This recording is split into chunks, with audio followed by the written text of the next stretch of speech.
Very careful. Yeah. This place was built in the early 60s by a bunch of then young people, but they're old geezers today, and most of them died. And one of the founders was one of my bosses at the SP, Stan Rule, who bought, they had a big dedication, and he bought a mile of the Union Pacific, or old Sacramento Northern Main Line, from here going back toward Vacaville. So that was the section he bought, and several of the members bought, different sections. And that was when they were able to finally go out on the main line. And I used to come here as a kid, well, not as a kid, but as a young adult. And all that they had was this pole barn out here with all the stuff under the pole barn and a little loop of track. But in the early days when they first started, they didn't even have a catenary. They had a generator on a flat car, and they'd run the streetcars with the flat car and the generator. So that's kind of the beginning history of this place. It's been around for quite a while. Uh-huh. Nice.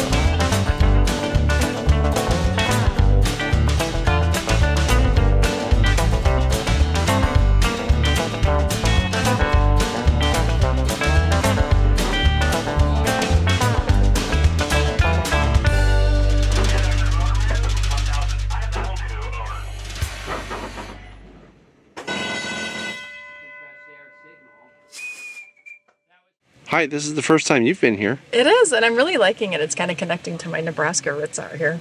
Oh. I kind of love this. Kind of the plains. And are you thinking about chasing trains here? I think there's some trains we're chasing here. I think it's more like traction, right? Chasing traction. Chasing traction today. Our zippiest zipper in the crowd. There's rocking out there too. How was your drive over? It was actually surprisingly easy after coming over here in the truck so many times. There were no morons. Did you have to go through that dangerous roundabout? Oh, yeah. What's that all about? I don't know whose idea that was. It was dumb. It's out in the middle of nowhere, isn't it? 113? Yeah, it's dumb. When you go around it in a semi, it's a pain in the... Really? Have you been that way? Well, yeah, I came down that way. I came through it. Because I came through. Did you see where the semi went through? I guess he didn't see it, and he ended up laying the truck on the side. Oh, really? No, I didn't. That was know a couple of years ago. Made a mess. There's I think it's still flat right there. There's like dug up ground and tore the trailer open. There were boxes all over the place. And then 2 people got killed because they just barreled straight through it and hit it head on. And I kept saying, somebody's going to get killed there. It's a dumb idea. Well, I love this logo, and the Coomber's in Toltec has one very similar in design and everything. They're my favorite ones, and then I was told by the guys that that's actually the toilet bowl logo, and now you can't unsee it. Oh, because it's round? Yeah, I see it. I see it. They tore down the hay barn somewhere else, put it up here. It was supposed to last maybe 10 to 15 years, and that was in the 1960s. And so this is why we want to build a new building to put all this under cover and not let birds leave the droppings and all that over it, and don't let the dust and wind blow through. Not anywhere specific on these. And that's part of the reason why we wanted to put that to it again. I remember these. I've ridden in these right here. I have never ridden in one of these. At Portola, yes. But it had pantographs on it. Oh, it was in the front. They opened up the steeple cab panels with all the circuits and that. I'm like, what the hell is all this? I don't want to touch anything. By the way, I rode these across the Bay Bridge when I was a kid many times. They had electricity when you were a kid, Gary? They just invented it. He ran on a little paddle wheel. Squirrels. Yeah. So did these only go across the bridge? No, these went throughout Oakland and Berkeley and all that. The bridge units were built in the late 30s from components of all the older wood cars. So the bodies were really the only things built new, and some of them, even that wasn't really new. They took some of the older middle boarding cars and just cut out pieces and added new pieces. But the thing is, out here, they don't fit our climate. They fit the Bay Area, at least what used to be the Bay Area, but with no opening windows, no AC, no heat, no nothing. They have just no airflow.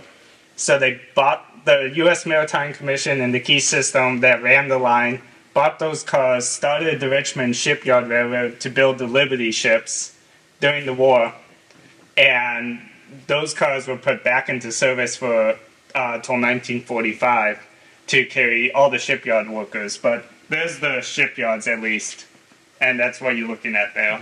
They run off the DC 600 volt. 600. They're actually 600 volt bulbs. Yeah. Oh wow. Oh wow. Yeah. So Getting replacement's got to be interesting. Oh yeah. Oh, they're in series. Yeah, they're in Oh, series. so one goes out, they all go out. Yes. That's how they get away with the 600 volts on them. Yeah. Yeah. Figure out which one went out. Yes. This was a pit engine, so it only really worked in the pit. The other ones were the longer haul engines that they would actually double up and pull 60 ore cars down to the smelter at once. How long would this run on battery if it was off the DC? I don't know exactly how long, Curious. but long enough to load a ore train of 10 to 20 cars with a big shovel. So Yeah. it probably could. That probably took about an hour or two. Yeah. Wow. Yeah. That's one of the SP interurban cars right there that ran in the East Bay Is that when the people were a lot smaller? when they were smaller, yeah. This is one of our two steam engines. This is the 94, built in 1909, ran over the Western Pacific, and was actually at the completion ceremony of the WP when they finished the transcontinental line. So awesome. A lot of people like to say it was the very first engine to go over, but there's no actual record of that. It's just the only one to survive. So when they did the 50-year celebration of the WP, it was the first engine to go over because that was the only one of that time left. Yeah. But I've seen pictures of this engine on the Y up there in the KDY, on the trestles, V&T engine and the wood coach is on one leg.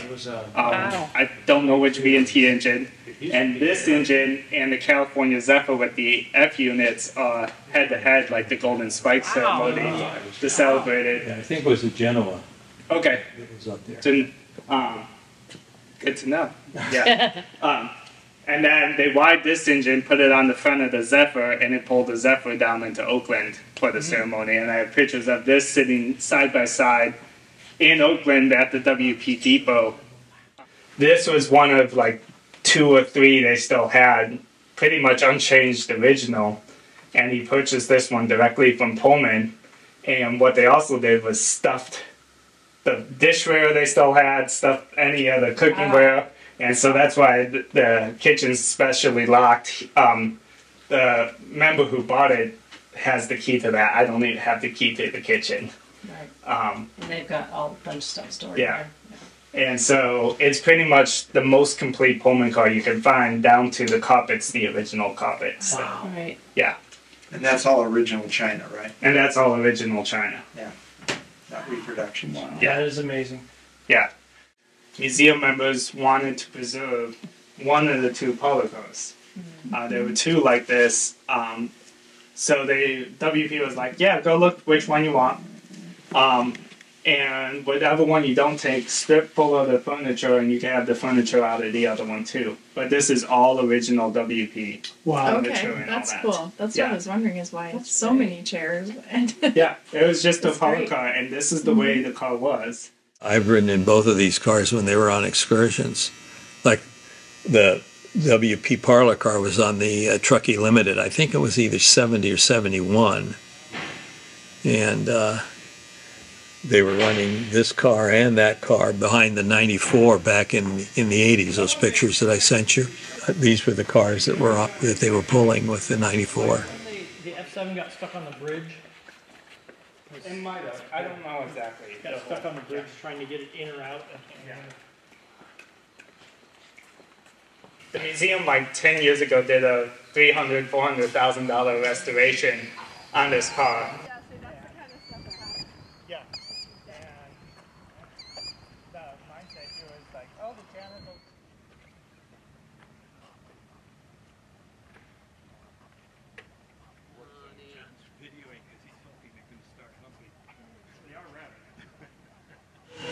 Walk on down from here. So you only put power from one pole? Yeah. And the part behind it, the control tower.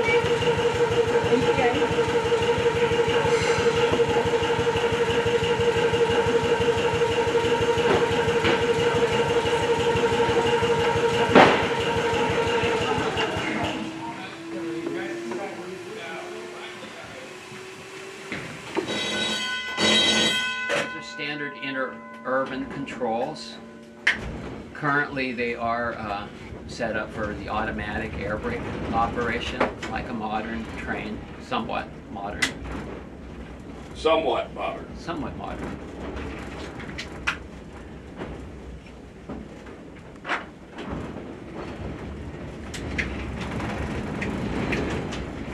You see another crew member down on the ground. They'll throw the switches down there. Luckily, the switches are off there. Coming out.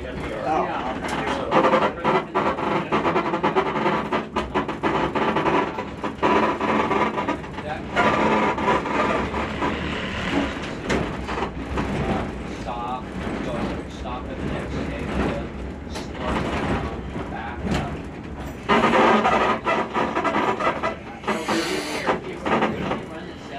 I'm relying on Miguel. And this is their whistle signal. Conductor Motorman, 1005, that'll do, over.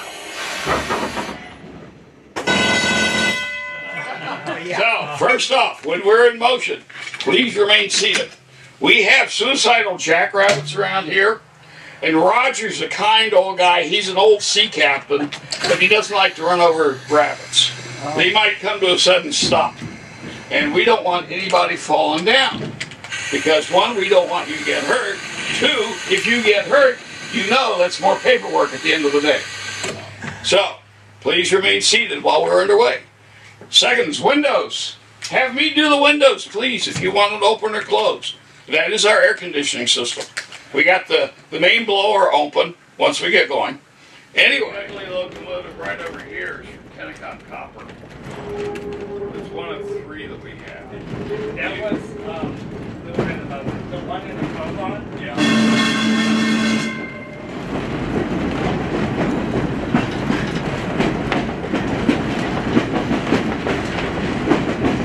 There's heaven.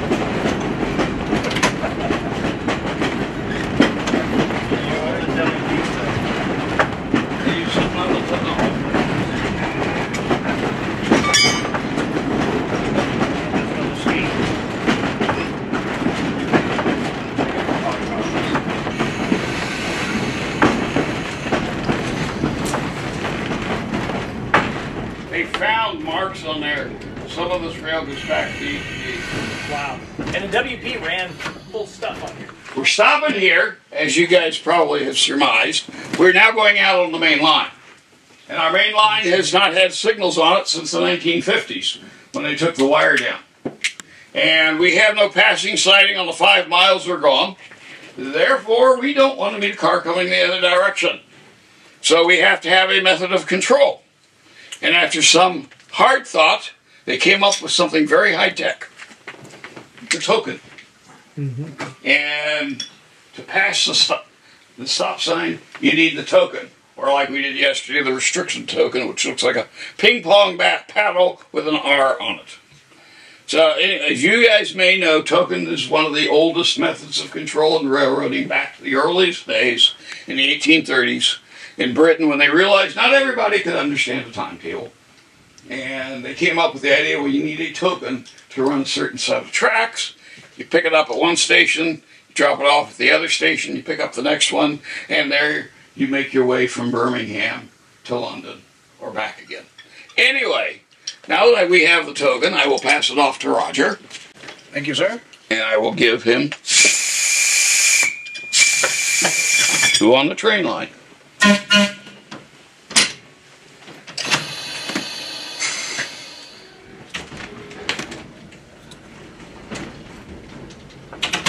Yeah, this has a control position, making it a control trailer. The one behind us, 1020, is also a control trailer.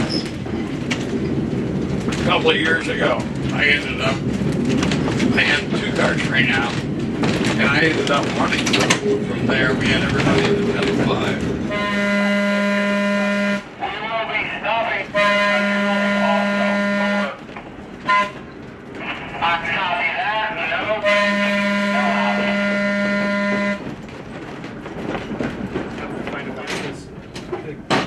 No, this is the other substation, so he's gonna turn it on with the key.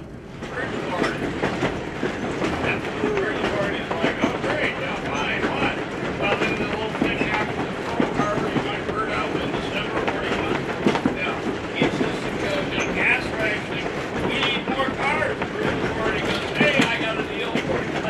So 5 cars went free. They ran us with a 5-car train over the bridge in the city. They painted the cars in pieces of color. After the war, 46, 47, they're going to retire the cars. All right, so we came out to a place called Pantano. I've never been out this far on the Western Railway Museum's tracks. Really cool. See a lot of wind turbines, and I guess there's a marsh over here. It's pretty cool. The Native Americans, you know, they didn't have horses. Oh. But they did have camels. Camels originated on the American continent, and that's true, I believe. What do you mean? Why would you have to say that's true? Well, would we think it's not true? No, I mean, I think that is a fact. Oh, okay. I heard that someplace. Oh. Yeah. I've noticed this amazing phone case that you have. What is this? What is that? Is it up? Is it right side up? It is this time, yeah. Where did you find that? Some guy in San Jose has them. Didn't he mail that to you? Something like that, yeah. Yeah. And all you have to do is chase a train with him, and you can go to his store and buy it. Oh, wow. Yeah. You're really lucky to know someone like that. Yeah. I'm in jail. You're in jail? I'm in jail. You belong in jail after what you did yesterday. Unfortunately, he's on the outside and we're in there. I got something from Michelle. Did you? Oh no, look at this. Another rock. Oh, thank you. I love it. Kiss ass. This one's a nice different shape too. Yeah, it's hot. Yes, I can tell them apart. This one's really hot. Show us your new rock. Oh, look at this rock. And it's like a spa day rock. Oh, this is a spa rock. Yeah. This is the one a spa that heat rock. up and put on your spine. Yes, because it's hot. So Yeah. it's like a hot rock. Thank you. Hot rocks. Is that like pop rocks? This is wonderful. Thank you, Alvin, for the nice gift. I'll treasure it forever. I'll put it in my purse. The other one's still in my purse. I've been carrying that rock everywhere. So now I'm going to have 2 rocks in there pretty soon. It's going to be really heavy. It seems like you'd love to have a new purse. Yeah. Do they live like in Northeast? It's chill. I like the equipment. It's really nice. That's what she said. Yeah. She said that. But it's pretty sweet. You know, they got all these fans cooling it off on a hot summer day. Yeah, the fans, the ones in Mojave. Yeah, they create the wind for you. You didn't need any air yesterday. You were getting all aired out. Oh, all the air out. Yep. All the air out. It's kind of nice. But this place is cool. They got that big barn that's modern with all the old stuff in it. It's kind of nice. Yeah. So you should come check this place out. I might make a donation. I'm not gonna lie. Western Railway Museum. This is the place, the Western Railway. It's WRM.org. Yep. Check them out. Who's behind you there? Hi. Hi. I don't know if the camera can hear you very well from there. Okay. But what do you think about, what do you think about, you've never been here before? I've never been here before. I'm super happy. What do you think about chasing trains? As soon as we got on this train and it started moving, I couldn't help but smile because this was just fun. And I'm having a ball. We're riding on the back platform right now and I couldn't be happier.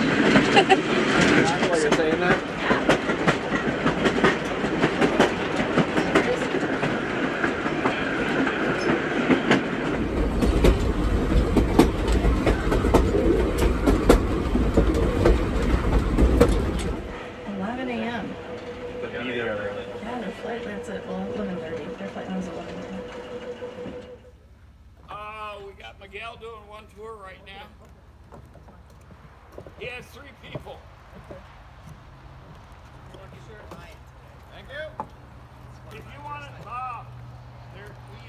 Just I'm a WP fan anyway, so it's nice to see the WP stuff and some of the Sacramento Northern stuff. It's very cool. Right on. I enjoyed this place. Well, I'm glad I came back because it's been so long since I've been here. Yeah, glad you made it out. It's great. Train ride was wonderful. It was nice and peaceful, and it's fun to come out here. It's pretty out here. Yeah, it is very pretty out. So this is Comet, who came running at me out from under a bush the other week. I almost stepped on him because he came running so fast, meowing at me. But he was just a sweetheart right away. And the running joke is Eric now attracts cats after being orange cats. After making dirt famous. I mean, I didn't attract dirt to Nevada, but I did help him get DJ. Yeah. And now, lo and behold, an orange cat comes out of the blue and follows me. So we named him Comet after the name of the old SN train that used to run on the line here. The passenger train from San Francisco to Sacramento was the Comet, while the train going the other way was the Meteor. So if we get another cat, we already have a name set, but one at a time. Yeah. But he's a little sweetheart. He loves socializing with people. He just needs to go to the vet and get shots, and we'll start socializing more. But he's already spent a few days in the gift shop, and he's greeted everyone that walks through the door. Oh, nice. Yeah, so. He's a good kitty boy. Oh, so nice. You want to play? What do you think? He says, I'm thinking playing. He's like, I'm ready to play now. Yeah. I've been sweet long enough now. I don't think here today. But his little playground's all back there. I heard Alan was at Nevada. They have this kind of stuff for guys like you. Yeah. It's so nice. Do you like to play with the trains? Love playing with the trains. It's not quite HO scale, but it's all right. It's pretty close. We got Thomas and friends over here. Yeah? What are they doing? They're playing train. Yeah. Choo choo. That's it. All right, so we just had lunch and... Oh, hi, John. Hi, Gary. Do you have any final thoughts? I should say goodbye, John. Is that your final thoughts? That's my final thought. Goodbye. I'm leaving and going to cool Sacramento. Oh, yeah. All right. Thanks for coming. Okay, bye. We were cruising right along for a while. Guess what happened? Traffic. A traffic jam. In a tunnel. In a tunnel. All right, so our next stop is the, well, I don't know. Maybe someone might know where this is if you watch the channel. As much as you should. What do you think? I'm at Merced Falls. Merced Falls. Merced Falls. Yeah. I'm sitting next to 25. Oh yeah. Right here. This is I'm pretty sure it's a time machine. Yeah.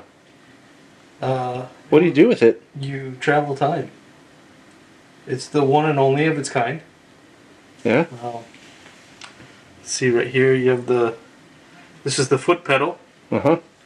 Because you got to get your foot going fast enough to get the...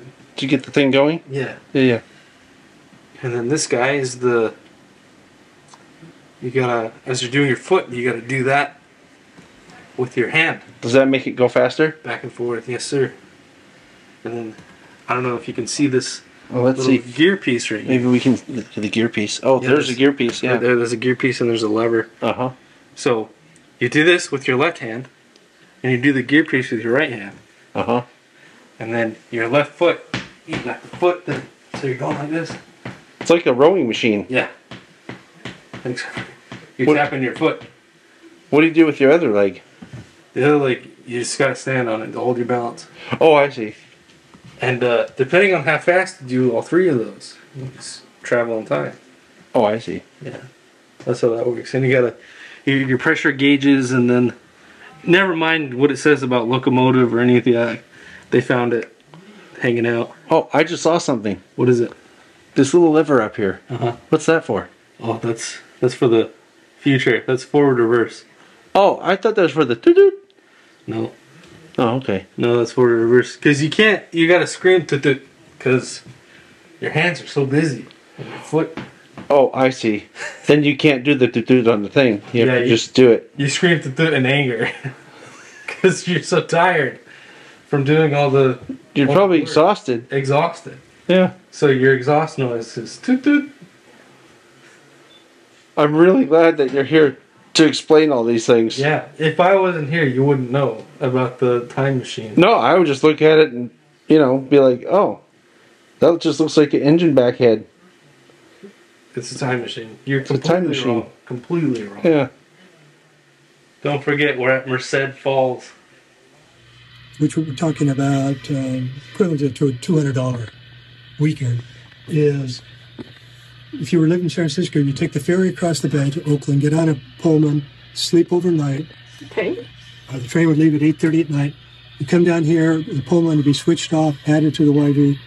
You stay in your car, go up and have breakfast. Okay. The YV would take you up to El Patel and then bus you into the valley.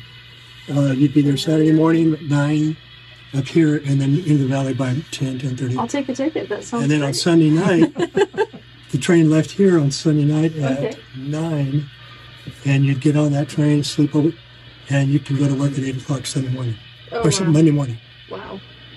So this building's still there. Okay. This is gone. This is gone. That used to be there. And actually, I was pretty sure it was a board use. It wasn't when I saw it. I had 3 great days of chasing trains and going to museums with John and Michelle and Sydney and Alvin. Got to see Gary, meet some new people, had some new friends. It was a great time. I had a blast. Thank you, John. What's your final thoughts before we go? Today was a good day. You know, that museum was so sweet. Yeah. Seeing all the traction and the electric stuff and getting that grand tour of the whole place was really nice. Yeah. Granted, we didn't see everything. No. But what we did see was worthwhile for me. Yeah. I think my favorite part was the WP lounge car. Yeah.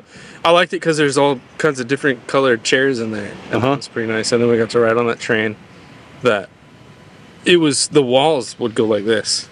Yeah. Like so you could feel like, I don't know. You know, you have a cardboard tube and you like bend it and it goes like this kind of. Oh, yeah. That's kind of how the boxcar felt. You know right. what I'm saying?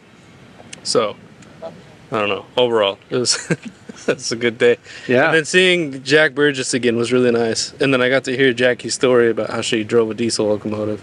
Yep. Over to Hatchapee. Over to Hatchapee. And you've been there, so you know what that is. I've been there, so I know how it goes. Yeah. So. Yeah. Overall, great day. Right. Yep. The worst rental car ever. We're just commenting about how great this rental car is. Yeah, it has the check oil light on. It's got bad brakes. It gets terrible gas mileage. It's a real winner. Winner. So what about your day today? Because you got to see some stuff you didn't see before. I did. And stuff you didn't expect, I bet. Yeah, and I learned some different things. This part of the country, you call them traction. When they're like, we would call that interurban, and what I'm used to, I don't know. Interurban is a form of traction. Is a form railroad. of traction, yeah. see, and I didn't know that. But I learned some new terms from people. I loved riding today. That was so nice through the countryside, and like Alvin was saying, kind of just sway in the cars. Seeing the cars was really neat. I loved Comet the kitty. He's adorable, and I can't wait to watch him grow up. The Western Railway Museum is just fabulous. What a great place. I think it's one of those hidden gems, and if people will figure that out, that they're really missing out if they miss it, because it's definitely a fantastic place. And Jack Burgess's layout, wow. Like, he has a photograph, and everything in the photograph is on that layout, down to the little trash on the ground. It's perfect. His stories were great, and I learned a lot about that railroad, the Yosemite Valley. So one thing they say about layouts is that they tell a story. Oh, his layout really tells a story. His tells real stories of real people. Right. And the little people in his layout are real people. And I thought that was really impressive. I mean, so many of us are like, I just need some people here. These people are good. Let's put them here. He's like, no, this is George. This is Bob. Right. And even down to the pets, right? Which yes, is also to the dog, yeah. Bob. The dog Bob is exact right? on his layout. And he knew the names of the pets. That's pretty cool. Yeah. Yeah. So, and Jack was a wonderful host. Enjoyed seeing the artifacts he had too, and his workroom is, I'm pretty jealous. I'll just say it. So I loved today. It was great. Well, you've been to the Western Railway Museum. I have, and I always enjoy the train ride because it's very mellow and calm, and it's usually a lovely breeze, so it's really relaxing. So that I always enjoy that, and then of course meeting Comet was a highlight. So the kitty, the new kitty cat. So I enjoyed that, and then of course Jack and Jackie's house, and seeing Jack's layout and hearing him talk about but hearing him talk about the layout every time, I hear a little something different that I hadn't learned before. So it's always a pleasure to go to Jack's. I guess it's my turn. I had a nice time, as always. One thing I will say is the sort of VIP treatment at the Western Railway Museum was superb. We did a lot of things that I didn't necessarily expect we would do. So hats off to Eric and the volunteers. I had never met, there was one guy there that we didn't put on camera really much, named Phil. I'd never met him before, but he sounded like someone that would be very interesting to talk to in depth about the Western Railway Museum. And I'm looking forward to doing some more videos about the equipment at the WRM with Eric. And of course, visiting that cute kitty. Comet was just, I think everyone's a huge highlight of the day, as you could tell. And then going to hang out with Jack and Jackie is always a treat. So they were even better than usual as far as being hosts. And I could tell that Jack was having a really good time talking with Michelle and everybody that was in the layout room looking. I went in there, it was hotter than hell. So I was like, I've seen the layout. I don't need to stay in there. So I sat out with Alvin and talked with Jackie most of the time. And it was just great. So I'm glad we were able to chase trains today. And we'll see you on the next episode.